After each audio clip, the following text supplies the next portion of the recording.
The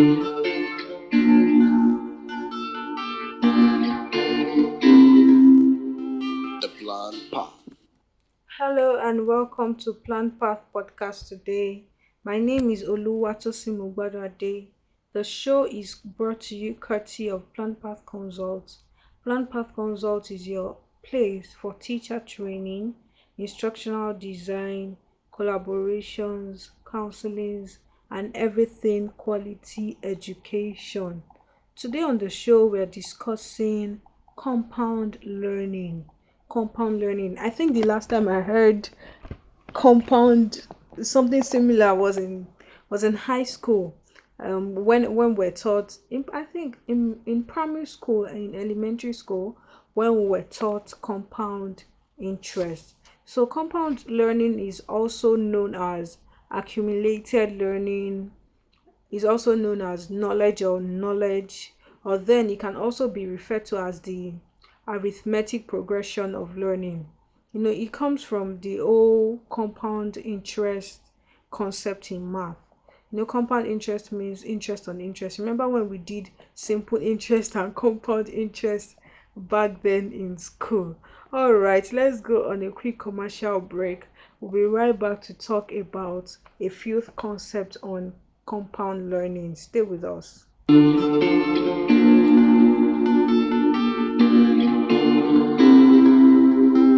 plan path. All right, welcome back to Planned Path Podcast. My name is Oluwatosin Mugbadade. We are discussing compound learning today. So, compound learning is really a mindset. Its strength is knowing that just like the snowball, once it keeps moving, it gets bigger and bigger. So, irrespective of whatever it is you're trying to do, the idea is that with compound learning, once you keep learning a day at a time, one learning at a time, you would hit your goal eventually. We already said it's a mindset, and the idea behind it is that it's being relentless in your pursuit of whatever you're doing. The way that slang of saying stashing up cash, that's like the way you're stashing up knowledge. Imagine you want to be an authority in your field in the next 10 years, in the next 20 years, and you just keep learning. You just keep learning day after day, week in, week out. You keep reading that book, you keep showing up for your goals. I mean, imagine how that interest is going to accumulate in the course of those years over time, you understand. And one of the things that I've also seen with busy people, with professionals, even mothers, fathers, young people, even people at different stages of life, is the idea that they are busy. Even with children, learners in school, they will say, oh, I'm so busy, I've not been able to do this. And it seems that everybody is busy, busy, busy and all. But then one of the things we can learn from this concept of compound learning is that you don't need to really do anything overwhelming. You don't need to do anything dramatic. Like people talk about New Year goals, and then before you know it, people will say, I want to lose 60 kg in a year. And your mind will be like, oh, are you serious? 60 kg? How possible is that? But then imagine that person breaks that goal into different months, into weeks and then days, and then person works towards it one day at a time. Before you know it you will just hit that goal. This concept was actually explained in the book Will by Will Smith. You can listen to our podcast episode of Will by Will Smith. It will help you, our podcast episode of the book review of the book Will by Will Smith. It will help you get a sense of what I'm saying about showing up for your goals and forgetting about the big picture. You understand? Okay, it's actually even in the first few minutes. So just check it up in the other episodes that we have on the platform. So we're talking about compound learning. Is we said it's showing up for your goals one day at a time, one goal at a time, one decision at a time. Okay, so for example, what the example I gave about the person that wants to lose weight. So let's bring it down to compound learning, for instance. So for example, I have a book to read. So a lot of people ask me, Tosin, how do you get to read a lot of books? how do you get to do so many things? You seem to be a very productive person, and you're consistent. Well, I'm really learning, and there's room for improvement, you understand? But then I always tell people there's really no magic to this thing. If I have a book, for example, when I read Will by Will Smith, I didn't have to do anything dramatic to even change my schedule. All I did was that I ensured that every day I read 2 chapters of the book per day, and it has 21 chapters. So imagine in 10 days I was done with the book. Imagine that in a month you're able to do that. No matter how busy you are, for example, and the book is very interesting, so you would even have time for it. For example, if you're taking a professional course, you don't need to you don't need to say, oh, I need to now take a leave and read. No, it doesn't have to be that dramatic. Just get yourself notebooks and say, okay, say let's say that you're taking 4 courses in your professional course. You just say, okay, this course one, I'm going to finish it in the next 2 weeks. Then every time you come back from work, no matter how tired you are, once you have your bath, you know that energy you get once you pick your phone and you want to be on social media. Immediately that energy comes to you, just drop the phone for some minutes, maybe even 30 minutes, and say, I want to read a chapter of this book, of this my material today, and then I'm going to just write a simple review of what I've read in my own words. Just write it down in my notebook and just go and sleep. Before you know it, in a few days you're done with that topic. Yeah, that's that particular subject, and you can move on to other things. That's really the secret to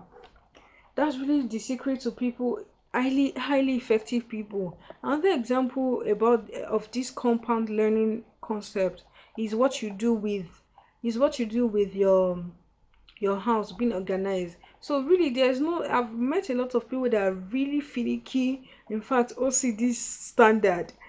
I really see that there's really, when you even ask them how are you able to keep your things neatly and all, they will tell you nothing. They're not doing anything special. They just is a power of compounding habit. You understand? Is a compounding habit in the sense that these people just know that, for example, I pick something, I return it where I left it. So I don't even need to create a special time to start arranging my house, because every time I pick something, I put it back where I met it, and the house will naturally be arranged. Okay, I know another person that doesn't doesn't create time to sit down and say I'm washing my clothes, you understand? And then sometimes I will ask her, how are you able to do this thing? The person just tells me it's very simple. Every time I come back from work, I don't go and store my clothes in the laundry. While I'm in the bathroom, while I'm on this toilet seat, instead of pressing using my phone in the toilet seat, while I'm on the toilet seat, I'll just start washing my clothes, start washing my underwear, start washing my top. You understand? Okay, if you even give your clothes to the dry cleaner or something, start immediately. Let's assume that you give your clothes to the dry cleaner. Of course, you have to maybe wash your underwear by yourself. Immediately you're in the bathroom, you just quickly wash it and spread it on the line, or what they call it, or put in the heater or something. Anything you do, before you know it, at the end of the week, you don't have dirty clothes to wash, because all the underwears you wore during the week, all the shirts that you washed and you wore, all your jeans and everything, they are all neat. And before you know it, you would even save more time. That time you would spend on Saturday morning start washing. You understand? You would spend that time maybe sleeping in, reading a book, listening to our podcast, or spending time with family and doing other important things to you. You understand what I'm saying? If you even spread that work over the week, you would realize that you maybe spend 3 minutes per day doing that. You won't really feel the effect of that thing. You understand what we're saying about compound learning? Okay, so compound learning can also be applied in different areas of our lives, as we have said. It can be applied in artificial intelligence as well, in the sense that one robot is taught what it's supposed to do. You understand? And then it's like the black box robot, like the master robot, and then it's the simulation is now shared with other, you understand, with other robots, similar robots and all of that. So this idea of compound learning and compounding can be utilized in different areas of life. So let's go on a quick commercial break, and we'll come back to round up the episode. Stay with us, we'll be right back.